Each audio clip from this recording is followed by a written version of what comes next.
इंदौर के राजपूत समाज के संरक्षक मोहन सिंह सेंगर ने अपने जन्मदिवस पर एक अनूठा संदेश अपने प्रियजनों व कार्यकर्ताओं को दिया, जिसमें उन्होंने कहा कि मेरे प्रति आपके स्नेह से मैं आपका आभारी हूं।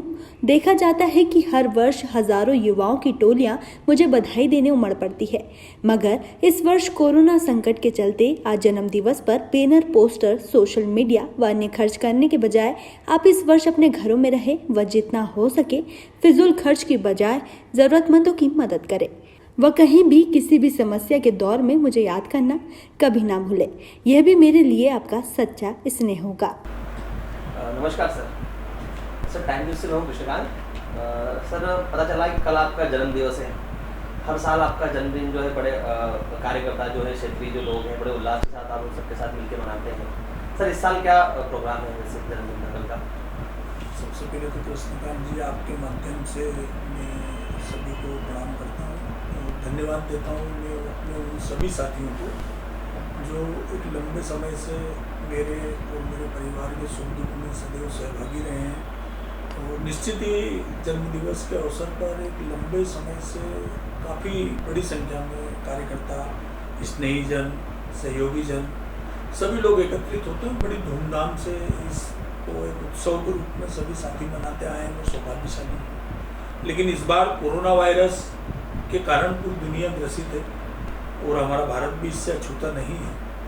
तो इन सब स्थितियों को देखते हुए हमने और हमारे सभी साथियों ने निर्णय लिया है कि हम कोई भी अपनी निजी खुशी के लिए किसी भी प्रकार के कोई उत्सव को नहीं मनाएंगे। और हमने हमारे सभी साथियों से फेसबुक, सोशल मीडिया, व्हाट्सएप, व्यक्तिगत माध्यमों से सबसे आग्रह किया है कि जो पैसा वो केक में, हार फूल में, अखबारों के विज्ञापनों में या अन्य माध्यमों में खर्च करते थे, उस पैसे को वो किसी गरीब और वंचित वर्ग की मदद में खर्च करें, कुष्ठ आश्रम में जाकर सेवा कार्य करें, वृद्धा आश्रम में जाकर सेवा कार्य करें, विकलांगों के बीच में जाकर, मेंटली रिटायर्ड बच्चों के बीच में जाकर सेवा कार्य करें। और लोग करेंगे भी ऐसा। मेरी काफ़ी समूहों से बात हुई है।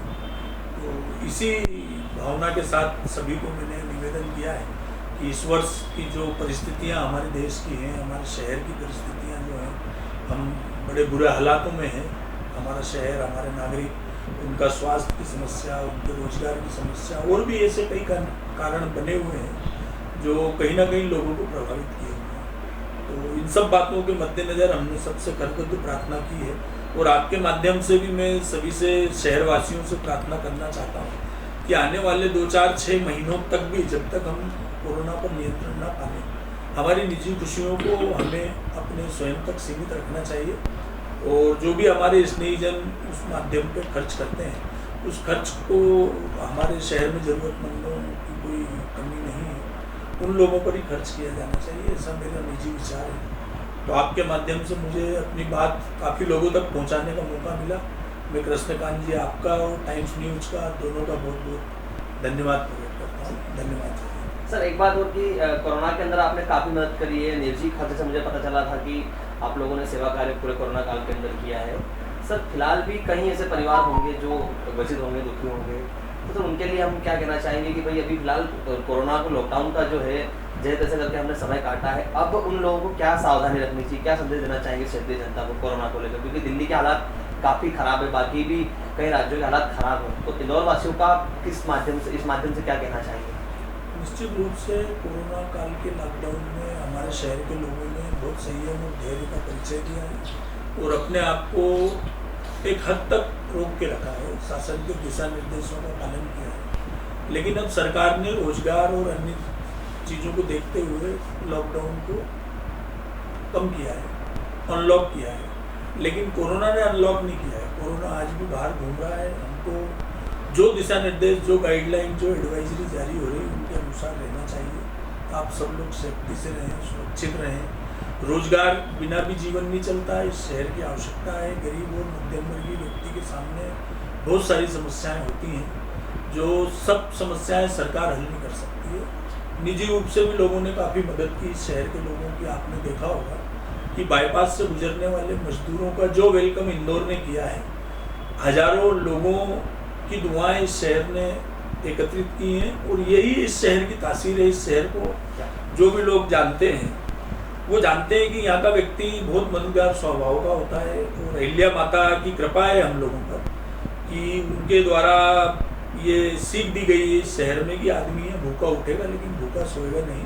और उन्हीं के आशीर्वाद से पूरा शहर जो भी जिनका ने धन है या जिनका ने साधन है या जो साधन जुटा सकते हैं वो लोग ऐसे मौक़ों पर, ऐसे महामारी के मौक़ों पर पूरी ताकत से बाहर आते हैं, चाहे वो मीडिया के साथी हों, चाहे हेल्थ के साथी हों, चाहे व्यापारी वर्ग के लोग हों। आज आप देखेंगे कि जैसे ही क्वारंटाइन और अन्य चीज़ों को करने की बात आई तो पूरे शहर के होटल लॉबी ने, गार्डन्स ने और अन्य लोगों ने दिल खोल के मदद करने के लिए अग्रसर हुए। और जो शहर में हमारे राशन के पैकेट बटे हैं ये भी किसी से छुपा हुआ नहीं है कि दानदाताओं ने एक लंबे समय तक अपने दान से इस शहर को राशन के माध्यम से और भोजन के माध्यम से पैकेट्स, खाने के पैकेट्स पहुँचाए। मात्र 2 बार निगम को टेंडर करने पड़े हैं, एक बार दाल के लिए, एक बार तेल के लिए। तो ये इस शहर की तासीर है जो निश्चित रूप से हर विपदा से, हर आपदा से लोगों को बाहर निकाल कर लेकर आएगी। और मैं समझता हूँ कि बहुत सारे हमारे अन्य राज्यों के लोगों को, प्रवासियों को, मजदूरों को एक अच्छी और हेल्दी फीलिंग इस शहर से मिली है।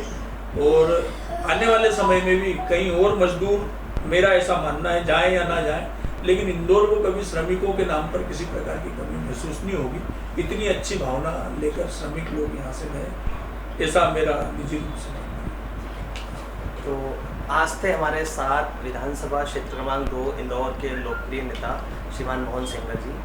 आपको आपके जन्मदिवस के अवसर पर एक दिन पहले बहुत बहुत शुभकामनाएं मेरी और इंदौर शहर की तरफ से। बहुत बहुत धन्यवाद। टाइम न्यूज़ के साथ कृष्णकांत।